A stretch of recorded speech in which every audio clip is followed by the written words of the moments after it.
അപ്പുണ്ണിയെ സ്കൂളിൽ വിട്ടതിന് ശേഷം ഓരോ പണികളായി തീർത്തുകൊണ്ടിരിക്കുകയാണ്. ഇനി നമുക്ക് ഉച്ചത്തേക്ക് കറി വെക്കണം. അപ്പൊ കറിക്ക് ഇന്ന് കിട്ടിയിട്ടുള്ളത് നല്ല മത്തിയാണ്. കുറച്ച് മുരിങ്ങയിലയും കൂടെ കറി വെക്കണം എന്ന് പറഞ്ഞതേ അമ്മയ്ക്ക് ഓർമ്മയുള്ളൂ കേട്ടോ. പിന്നെ നമ്മുടെ കുഞ്ഞുവിന്റെ ആറാട്ടായിരുന്നു മുരിങ്ങയിലയും കൊണ്ട്. അവന്റെ കറിവെപ്പൊക്കെ തുടങ്ങിയിട്ടുണ്ട് അവിടെ. നമ്മുടെ കുഞ്ഞു അങ്ങനെയാണ് കേട്ടോ. അവന് നമ്മൾ എന്ത് ചെയ്യുന്നു അതുപോലെയൊക്കെ എല്ലാം ചെയ്ത് നോക്കണം. അപ്പൊ ഞങ്ങൾ ഇവിടെ കുക്ക് ചെയ്യുകയാണെങ്കിൽ അവനും അവനെ കൊണ്ട് പറ്റുന്ന പോലെയുള്ള ചട്ടിയും പാത്രമൊക്കെ എടുത്തിട്ട് അവനും കുക്ക് ചെയ്യും. ചായ കുടിച്ചതിന് ശേഷം നിരുന്ന പാത്രങ്ങളൊക്കെ കഴുകിയിട്ട് മീൻ നന്നാക്കാൻ വേണ്ടി തുടങ്ങി കേട്ടോ.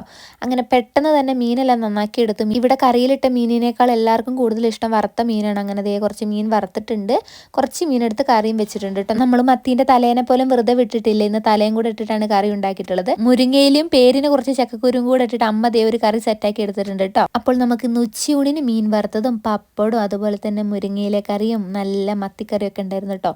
അതെല്ലാം കൂട്ടിയിട്ട് നന്നായിട്ട് അങ്ങോട്ട് ചോറുണ്ട്. നമ്മുടെ കുഞ്ഞു കറിയൊന്നും കൂട്ടി ചോറ് കഴിക്കില്ലായിരുന്നു. ഇപ്പൊ ചെറുതായിട്ട് കറിയൊക്കെ കൂട്ടി ചോറ് കഴിക്കാൻ തുടങ്ങിയിട്ടുണ്ട്. അപ്പൊ ഇന്നത്തെ വീഡിയോ വിശേഷത്തിലുള്ള പുതിയ വീഡിയോ കാണാൻ ടാറ്റാ.